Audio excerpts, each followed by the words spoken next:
this whole record, Led Zeppelin 2, like there are so many songs on this record, and we'll go through them, that faced lawsuits. Wow. And Zeppelin had to pay out. Really? And there was a point and I don't know why people waited so long, but in the 80s, this really came to bear. And Zeppelin spent a lot of time in court, and somebody talked to Plant about it. And Plant said something that was very audacious. He said, well, it was a nick is a nick, and now happily paid for. And then he said, you only get caught when you're successful. That's how the game works. It's a good tune, but stolen, but good tune.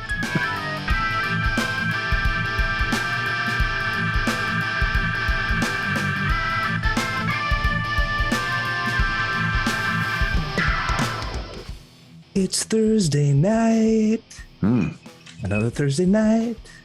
Huh. And I'm singing. I feel like Will Ferrell. I was going to say, is it like Lionel Richie? What are you doing there? Did Lionel Richie write a song called Thursday Night Record Club just ever since we launched this thing? It feels like it. I think so. Another milestone for me, Brent. I'm drinking a new bourbon. A new bourbon? A new bourbon. You're very familiar with it. Mr. Basil Hayden. Oh, yeah. Oh. Yeah. Look at the label. Put the label up. A little different than yours? It's too bright? A little too bright. Oh, look at, yours. You know what? I noticed that. You've got a little, so what did I get? So. Artfully aged, distilled, and bottled in Claremont, Kentucky. Sounds legit. I think yours is fake. Mine, it's not fake. Sweet brown sugar, black pepper, and charred oak. Fake. See? Fake. Absolutely fake. The ingredient should have just been bourbon. I want to get to the bottom of this. It's a small batch. It's Is yours small batch? Does it say small batch? Mine says small batch. They all say small batch. Every brand says small batch. All right, then fine. Yeah. I don't know.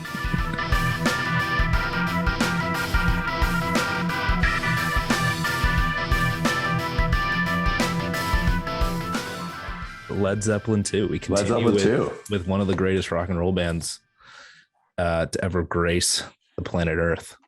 Talk to me about Led Zeppelin 2. So, took me a few listens to really get into. Yeah, it did. It did. Are you kidding me? Look, there's no disputing the riffs, first of all.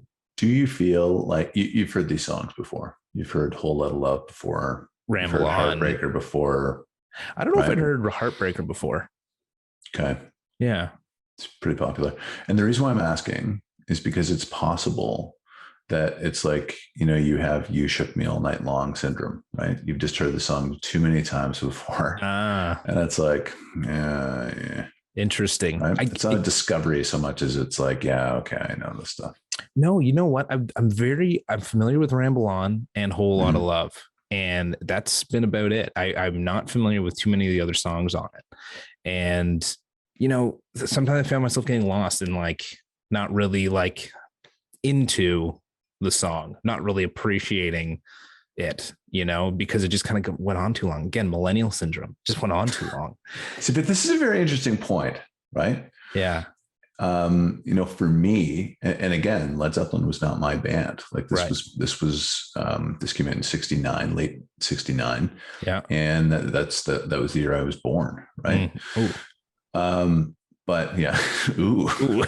But should I edit that out? But this is a couple generations removed from you. So you don't get the kind of, I don't know, maybe that's not a fair assessment. You just don't get the mindset. And I thought about that while listening to it, because there's a reason why this album, Led Zeppelin 2, sort of was part of almost changing the face of rock and roll for a lot of, for music, and really being a huge influence on so many bands. Obviously, Aerosmith being one of those bands, and you don't doubt Van Halen as well. And you could hear that just in the way in Jimmy Page's guitar that there's definitely inspiration for Eddie through Page. I mean, again, it's Jimmy Page. Who hasn't he influenced? But, it's just interesting in having listened to Van Halen and now going back to Led Zeppelin and now sort of hearing that. And, and I'm reminding myself, actually, you're hearing Jimmy Page and Eddie Van Halen and not the other way around. So I think there's a lot to say about the album and what they did with their music, and influenced a lot of people with how they put it together. Because again, a lot of their songs take wicked winding roads, and that's what I said I really loved about Aerosmith was these kind of winding roads they took you down. Yeah, Whole Lot of Love, that interlude, obviously, is classic and iconic now. I don't know why they did that. I mean, they recorded this record in a number of studios across North America. I don't know if you knew that. So they were on tour, and a lot of the stuff was just improvised. The songs that were theirs, and then the songs that were not theirs, the covers, they just kind of cobbled together, right? But they recorded in wherever they were. In Vancouver, they recorded in some crappy studio that one of them said it was like a hut. It was just so headphones didn't unsophisticated. work. Yeah, it was just like super crappy. And they cobbled everything together from that and formed this record. And maybe their mindset was in Whole Lot of Love in that interlude that they just kind of felt like their heads were spinning. I don't know. The story goes with that Eddie Kramer, who either produced or engineered this record, just basically put his fingers on the faders and kind of did it like willy-nilly, just was like without any plan or anything like that. And they thought it was so funny, they just kept it. I love that about that song, and Thank You as well. There's so much within these songs though that are very distinctive, and I think really again was something that a lot of bands listen to. We're like, man, that'd be so cool to add into our music, because I loved throwing the headphones on, listening to Whole Lot of Love. Again, I've heard a whole lot of love. It's a whole lot of love, but when you put the headphones on and you sit down, you start listening to it, and even in that interlude that I feel like is too long, the panning is so cool. Like it just, I just never really thought about that with music for a long time, and it's how just like that's a part of it as well. How you go from left ear to right ear, and they, as much as it was sort of maybe willy nilly, I mean, they hit it at the right times. Yes. So your complaint is that it's just too long, maybe. Yeah. Well, yeah, it's just some of these songs I just felt like I got lost because, and again, jumping ahead here, but Living, Loving, Made is my favorite song on the album, and it's like 2 minutes and 40 seconds. So yeah. Okay. So let's go through the songs. Start at the top. So Whole Lot of Love kicks off the record. Yep. Cool. Great solo. I mean, super sexual. I was trying to figure out what he was thinking about way down inside, and then I finally light bulb went off and I got it. So that was a lot of fun to listen to. And, again, it's just a great riff and I mean, Bonham on the drums. It's just so good. It really is. It really is such a good song. Yeah. So in the previous episode, we talked about Jimmy Page, putting his name on things that maybe he, shouldn't have been necessarily putting his name on. And a Whole Lot of Love was one of those. So Whole Lot of Love was pilfered from a song called You Need Love. And I think it was Willie Dixon, but in essence, it's the same riff. And he, in essence, just kind of rearranged the song. And so he went to court. Like this whole record, Led Zeppelin 2, like there are so many songs on this record, and we'll go through them, that faced lawsuits, and Zeppelin had to pay out. And there was a point and I don't know why people waited so long, but in the 80s, this really came to bear. And Zeppelin spent a lot of time in court, and somebody talked to Plant about it. And Plant said something that was very audacious. He said, well, it was a nick is a nick, and now happily paid for. And then he said, you only get caught when you're successful. That's how the game works. It's a good tune, but stolen, but good tune. It's a lot of blues, obviously, through these guys. That's the big thing. And again, big thing I love about it. What is and what should never be. Great song. Great song. I love the juxtaposition between like the slow and into the rock and roll. And, it's nice. It's a nice tune. Dynamics, right? Led Zeppelin was not a one-trick pony by any measure. And this song and Ramble On were kind of almost a glimpse into that vast lush, kind of expansive style that Led Zeppelin, would come to be known for having. The Lemon Song. Old blues standard, right?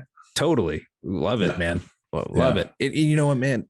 Plant's voice is just second to none, man.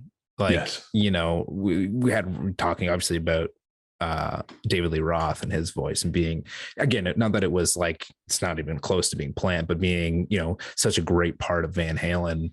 Mm-hmm. Plant's voice, it just being this another part of Led Zeppelin, it's just incredible. It really is. And when he plays live, there's no difference. It gets insane, absolutely insane how he can control his voice. Yeah. Yeah. And he was just a kid at this time. He's got one of those voices that when you hear it instantly, you just kind of take note, and that's part of the excitement of listening to these records, is that, and I couldn't imagine, for the first time hearing Whole Lot of Love, You Need Coolin', like, just like, Jesus, it would be so exciting. So the Lemon Song this is not their tune. It kind of is their tune. It was Killing. It's Killing Floor by Howlin' Wolf. Right. Yes. And on some pressings of this record, actually, this song is listed as Killing Floor. Oh, wow. Yes. If you got that, hold on to it or sell it. I told you last show, man, they were, I love Led Zeppelin. I love the music, but like, those cats were brazen, man. One thing I do love about this song, though, and Plant and Page have done this before, but the way that Plant mimics Page's guitar, or Page's guitar mimics Plant's voice, and the call back back and forth at each other. I thought that was, I've really, like, every time that happens, I just chuckle. I'm like, that's awesome, because they also did it in You Shook Me. That was when I first heard it on Led Zeppelin 1. Mm-hmm. And it's just I don't know, it's just one of those things you're like, it's so cool. And how many times have you heard that down the line? Right. Yeah. You think, like, it's funny, right? Because you're like, Peter Frampton made his guitar talk, and you're like, actually, right. Page had a conversation with Plant from guitar to voice. So I've always really enjoyed hearing that from their songs. Thank you. Song written by Robert Plant, I believe, for his wife, Maureen, at the time. Yeah, I think so. It's a nice little tune. It gave me a little similar vibe to Your Time Is Gonna Come. Those two songs could kind of be easily mixed together or interchanged, if you will. I hate to say it, but that was kind of a skipper for me. Oh yeah, record. No, I believe it. No, I could see that. It's, it's one of those songs you're gonna be in the mood for. Like, if it comes on, you got to be like, yeah, I'd like to listen to this. Yeah, ballad, if you will. See, that's a good point. It's not like What Is and What Should Never Be or Ramble On. You know what I mean? It's a ballad kind of through and through. Yeah, so I'm not trying to like pick a definitive, like, this really defined Robert Plant's voice. Like, when I heard Coverdale sing Was Treated, it was like, this really, like, you really heard what this guy could do. Signature. Yeah. Yeah, totally. But, this song, and what I loved about some of those recordings on this album is the crackling. You can hear the crackling in some of the drum recordings, and some of the way the drums are recorded. It's too loud. Then the way that Plant sings into the mic, it's just overmodulates. Yeah. Nope. It's like a clean overmodulation, but it's dirty and gritty, but it just sounds so cool. On this record, you mean? Yeah.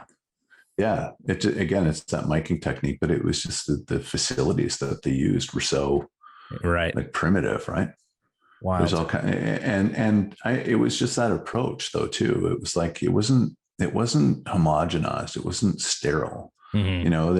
There was an attempt to capture the emotion and the spirit of the recording. It was all recorded, off the floor, live. It wasn't like, you record your bit and then I'll come in and, we'll kind of comp it together. It was a genuine recording. Yeah. And you can hear that on this record for sure. It just makes you feel like they're, again, like four guys just hanging out, really incredible musicians making music that you're sort of just a fly on a wall for. And that's what I love about old recordings like these. But also Eddie Kramer was in on it too. And he went on to do Kiss and Alice Cooper and all sorts of crazy stuff. Right. Rick Emmett told me a really funny story about working with Eddie Kramer. I think they worked on, I can't remember what the record was, but he was just like this kind of like a weird genius, right? And what he did was, you're talking about the drums being really hot, right? The mics that were on the drums were hot. So he liked that. And what he did for one Triumph track, Rick said that they were using a 24 track board, right? So the drums were mic'd so hot, it was the snare that was mic'd like super hot. So they couldn't keep the mic on at that volume for the rest of the measure around the 1, 2, 3, 4. So for every one that the snare hit, the guys in the band were charged with putting their fingers on the faders. This was before automation. And every time the snare got hit, they would push them to maximum and then bring them right back down. Wow. So, yeah. Isn't that funny? That's the whole wild. song. Because you wanted to get this massive snare sound. Wow. And if you left the mic on it, you just hear. Right. Get everything. So he just got the snare and then they backed it right up. So that Rick said they had to do that for the whole song. So he had like 8 of them, and then Gilmore had 8 and Levine had the other 8 or whatever it was. But like, so Kramer asked them to do this to get that drum sound. That's insane. Yeah. Weird. Wow. Yeah. This is the weird stuff that happens in the studio. Well, when it kind of leads into, again, we're a little ways away from Moby Dick, but there's some things happening in Moby Dick that I can't even, I don't really understand. He plays with his hands. Yeah, I guess it sounds like it. He does. He plays a portion of that with his hands. So many songs just got to do with love, eh? Got to do with loving. Got to do with just getting it on. What's the next song? Live and Love and Made? Yeah. That song is about a groupie from the US, apparently. Oh, that makes sense. Yeah, that makes sense. Yeah. I'm a big fan of that tune. That's my really? favorite. Yeah? That's my favorite song on the album. I love it, man. No way. Oh yeah. What do you love about it? Love the energy. Love the vocal. I'm a big CCR. I shouldn't say a big CCR fan. I really enjoy CCR. I'm not going to say I'm a big fan, but like I'd put on CCR album. You could listen to it all the way through. This has a little CCR vibe to me, which, is kind of gives me a little bit of that. And but it just, I love the cadence. Alamona. It's just like, I don't know, man, you feel like, I just love the cadence of it. It's just, I don't know. That's what I love. Is that where you get the CCR from? Is that vocal? I guess so. Sure. Like John Fogerty doing that. Did I sound like him? You actually did. Yeah. You did. I mean, look at me. I can play center field. There you go. I guess, but it still has like a little guitar and drum. It's I don't know. It's funny because it is a good song and it was popular, but I never liked it. I never, and the band is wrong with you. Apparently the band didn't like it either. I know. I heard Page is not a big fan. They never played it live. They never did, and they after it was recorded, they just kind of let it go and forgot about it. Well, that is a deep cut that I enjoy. Is it a deep cut? No. Ish. It was pretty popular. Fine. Yeah. Well, I think they would play Heartbreaker and Living, Loving, Made back to back when they would play songs from musicians back to back. Mm-hmm. Then you get into Ramble On. That is that's a fantastic song and probably my favorite tune from the record. Yeah. I love the acoustic opening. It's and what it leads into. And when I discovered that it's all about Lord of the Rings, I was kind of cool. Not that I'm like a Tolkien or Lord of the Rings fan, but it was just interesting to know that like Led Zeppelin kind of wrote a whole song based on Lord of the Rings. No, me either. And it's I love the kind of time signature of it. It's different, the acoustic, and then it's got to be Bonham in the back. I don't know what he's doing, but he's just kind of keeping time on something. I don't even know what it is. I was just gonna say that because there was I was like, what is Bonham drumming on? That was one of the notes I had. Yeah, it's just like kind of tick tick tick tick tick. Yeah, but it gives you a glimpse into what would come with Led Zeppelin 3. And it's cool because, when Led Zeppelin broke onto the scene, it was all about like Gibson Les Pauls and drums and like, heavy rock. And this was kind of a look at something different.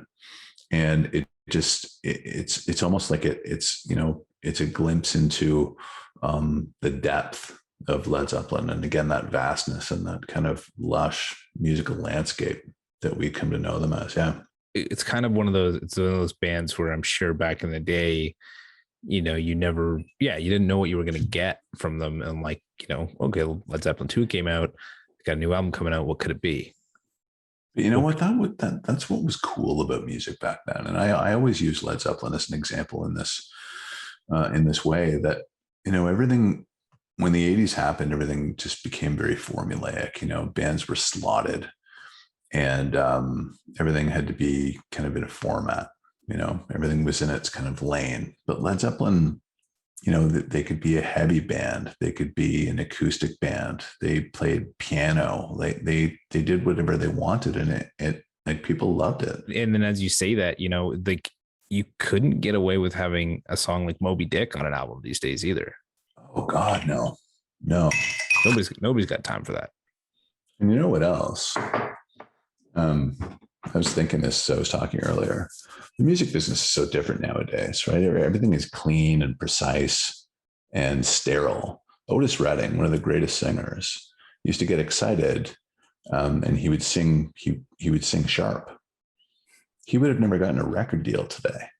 Totally. He was best when he was excited. Yeah, and that meant he sang sharp. But he would have never been signed today because he wasn't. Do you know what I mean? Yeah. Like it's the business is completely different. So when it came to Moby Dick, I like how it started out.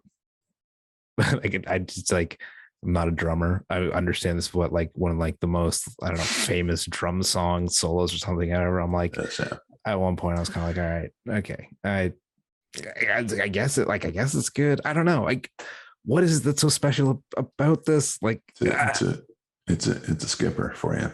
Yeah, it's a again. skipper. That's the crux of the show, right? Yeah, you're a millennial. I like a drum solo. Like I don't mind a drum solo. There was just like, dude, this drum solo. Yeah, okay. I'm not gonna. No, lay it on me. Lay it on me. I'm on your side. I don't want to say this. Okay. Bonham was one of the greats, but if you listen to players today, like Tommy Clufetos, if you know who that is, he's just like. They do things with drums now that are just like ridiculous with like, double kick and stuff like that. Yeah. It's a different scene. Yeah. It's a different game today. Yeah. This was recorded in 1969. Do you know what I mean? No, for sure. They're just, there were times where it's like he'd stop and then he'd and then that's what I mean. Listen to Black Sabbath records, Okay. And that stuff was amazing for people back then. Right. And now it's like, what else? What else is there? Yeah. Is that it? That's all you got. That's all you got. I couldn't do that, but still, come on, that's it. That's all you got. Yeah. Yeah. That's why I find it sometimes very hard to sit here and say like, it was like I couldn't go do that, but it still doesn't. As a listener, I don't get it. You're gonna get a lot of rocks thrown at you for that. Good, throw them. Put your hockey helmet on. Okay, bring it on home. Great closer. Yeah, love the tune. Bring it on home with this song. Talking about nicks and pilfering. This is a really audacious, like brutal example. I love all the songs that really aren't theirs. Well, so here's the thing about that. So how when you hear the song, there's that slow lead up, right? Yeah. So that is, who is it? Sonny Boy Williamson. Okay. And Sonny Boy Williamson wrote that song and performed it, I believe. And it was called Bring It On Home, I think. So anyway, the complaint was that, he approached Led Zeppelin and said, come on, this is my song. And so Page's defense was, the middle part of that song, doodle doodle doo, like a heavy part, yeah, is all us. Yeah. Right. So I only, by the way, Sonny Boy, did this as a tribute to you, bookended your bits at the first and the last of the song, at the beginning and the end. Right. Jimmy Crickets. But if you listen to the entire kind of like the whole running time of the song, like those bits at the beginning and the end are like more than half of the song's duration. So it's like such a weak argument, right? Yeah, so anyway, this came up in court, and he presented that argument in court, I believe, and he was shot down, and he had to pay Sonny Boy Williamson. Now the song is credited to him. Yeah, but it wasn't before. It was completely lifted by Mr. Jimmy Page. I mean, these guys are rich, but I mean, like, imagine how much more rich they could be. Yeah, exactly. That's wild. You know what? In the end, these guys are making music. They're fucking good at it, stealing or not. And that's how they live their life, on planes, on jets, flying across the world, performing rock and roll for millions of people. Like, you know how many people just like, I'd pay all those I'd pay all those lawsuits 100% to have that experience. Yeah. You know, hands down, I would. Two sides. There's two sides. I don't necessarily believe, this is my opinion and my opinion only, I don't necessarily believe that you should take somebody else's work and pass it off as your own. I love Jimmy Page. I love Led Zeppelin. I love Robert Plant, but I don't necessarily agree with that in principle. Right. I agree with that. I'm just saying they got to do music. Oh, good for them. I mean, you know, that to me is like, yeah, I guess maybe the, what would you call it? The character of them and their music doesn't really hold up. So, yeah, well, you know, they wrote good stuff on their own. I mean, you know, you go through their career later on, they did very well. So Stairway to Heaven, right? Stairway to Heaven. Well, I was talking about that. When we get to Physical Graffiti, then we'll talk. Yeah, that'll be a little bit later. We'll get through 1, 2, 3, and maybe 4 here. But we have to. What do they have? Like, they've got 1, 2, 3, 4, 5, 6 really good records. So this is the first one. Physical Graffiti was their zenith. This is the first one, in my opinion. Yeah, okay. Or second one. Sorry. So 3 and 4, obviously, then Houses of the Holy, then Physical Graffiti. So we have to talk about Physical Graffiti at some point. Okay. Yeah. All right. That's a must. We'll figure it out as we go. Otherwise, I'm quitting this show. Yeah. All right, Brent. All right. But then what are you going to do on Thursday night? Okay. Yeah. Think about that. That's a good point. Back to my comment though, just about this album taking some time. I don't think I was the only one. So I came across a review from the Rolling Stones, the Rolling Stone magazine. John Mendelsohn had written it, and it sounded like he had taken some time to get into the album as well. Way back, right? It was within 69 when it came out. Right when, so that's when, so they also don't write reviews like this anymore. So here's a part of the review that I wanted to read here because it just sounds fantastic. Okay. He says, like, I listened to the break, Jimmy wrenching some simply indescribable sounds out of his axe while your stereo goes apeshit on some heavy Vietnamese weed and very nearly had my mind blown. Hey, I know what you're thinking. That's not very objective. But dig, I also listened to it on mescaline, some old Romular, Novocaine, and ground up fusion, and it was just as mind-boggling as before. I must admit, I haven't listened to it straight yet. I don't think a group this heavy is best enjoyed that way. 1969. 1969. That was just a very small snippet. It was a very short review, actually. It wasn't a very long review, but that was just a snippet of this review. And I was like, first of all, he says he's going apeshit. And then it's heavy Vietnamese weed, like all these things all written in Rolling Stone mag in 69. Like, what just a time again to be involved in music, in the music world. And obviously from 69 and, even 68, sure, if you want to go back to 67, but like all the way from 69 really on into the 80s is just an absolute gold mine of music. Oh yeah, Yeah. Absolutely. Yeah. The golden age, Yeah. the most golden of ages. The best. There's no question. It's the best. So yeah. Yeah. And here you are, a millennial. Getting into her. Oh yeah, I don't mind it. I'm enjoying it. Probably turning a lot of heads, making a lot of people angry. Probably, I don't know. Probably what else? But Led Zeppelin 3. We'll move on to Led Zeppelin 3. Come back, talk about 3. You got it. All right. Great, man. Well, this is fun. I'm enjoying this. I'm enjoying getting into some Led Zeppelin. Okay. So good. I am enjoying it. I don't know how often I'm gonna go back and listen to it, but I'm enjoying getting through them. I'm interested to see what you think of the next record. Okay.